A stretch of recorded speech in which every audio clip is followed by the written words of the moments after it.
anything with this much power, this much chassis development, and this much blue paint is going to be extremely fun to go fast in. Oh yes, my beauty.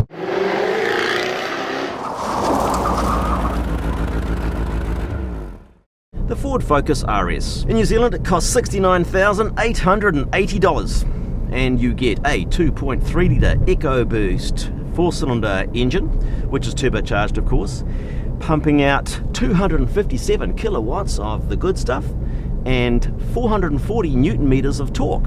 So lots to play with. Its all-wheel drive system includes a launch control, which means that putting all those numbers together, the whole thing will go from 0 to 100 in 4.7 seconds.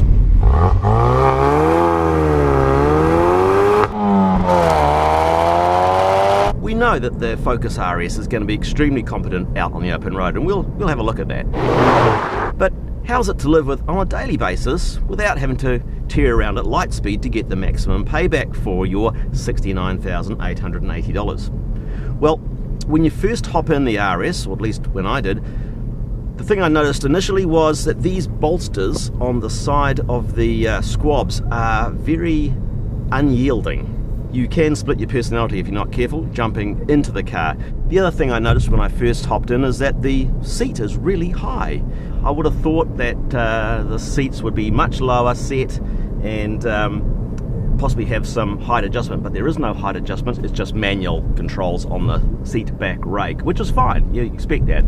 The seats are pretty comfortable, that's for sure. They're a nice Recaro tombstone looking bucket, and they do have a very solid feel to them. They're pinching me a little bit at the back of the shoulders here, and I'm not particularly broad in the shoulders, but you wouldn't want to be too oversized to feel comfortable in the Focus.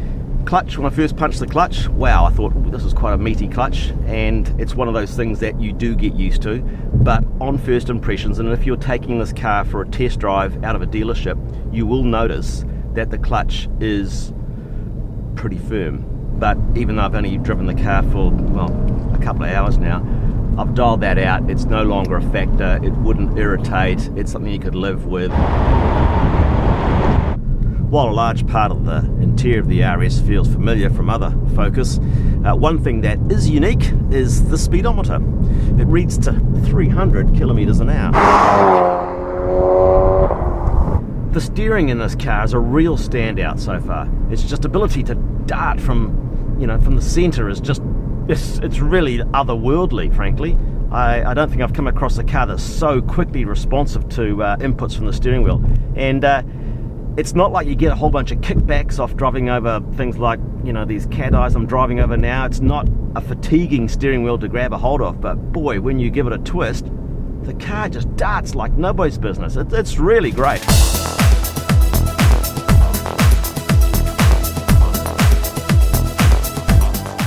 So as a city car, it's pretty good. If you can live with a bit heavier clutch than normal, because there's no automatic in this, it's just a manual that it comes in. And if you can live with a little bit of a generous turning circle, shall we say, then it's a perfectly agreeable companion around town. You've got start-stop, you've got reversing cameras, all the regular sync displays of navigation and phone and entertainment, air conditioning, all that sort of stuff.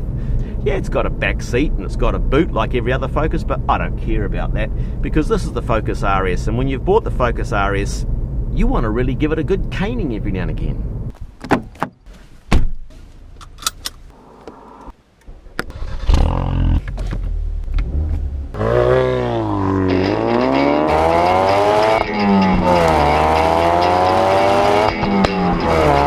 It's really hosing down outside, wipers going flat out. It's a windy road, very greasy, perfect conditions for a Focus RS.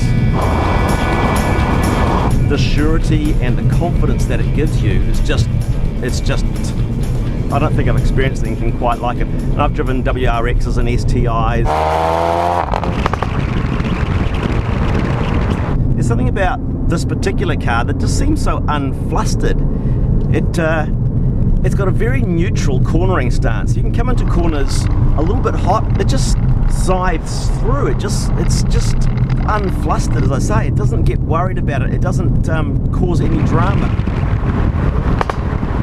I have noticed under hard acceleration, particularly as you cross the camber of the road, of a very peaked camber road, in an overtaking manoeuvre, for instance, that you do get still quite a pronounced amount of torque steer, which is something I observed in the Focus ST as well. So you do have to have a good grip on the steering wheel here, just to make sure that torque steer doesn't catch you unawares. When you've got those shock absorbers sitting in sport mode, it's definitely firm with a capital jiggly.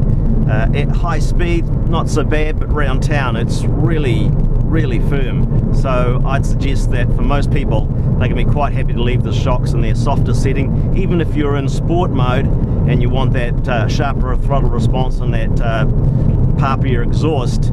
You probably still want to have it in the softer damper settings, because it's going to shake your fillings out otherwise. My eyes adore you, though I never...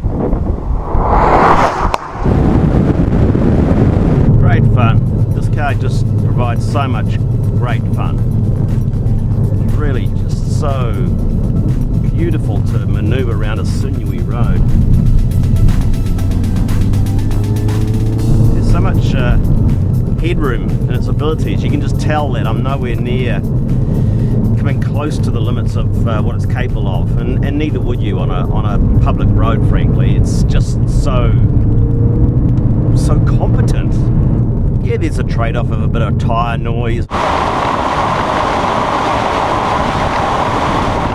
a bit of, severity in the suspension, but I don't know, for the sort of performance that it offers in every other respect, it's a trade-off I'd happily make.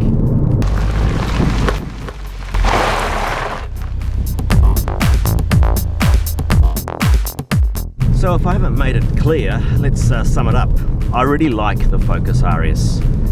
I like its cheeky nature, its tremendous amount of character and can-do attitude, and I think that if you're a driver who wants to be the irritating little stone in the Gucci loafer of some of the more expensive European performance sedans and coupes around town, then the Focus RS could definitely be the car that you're looking for. It may well even be the car that I'm looking for.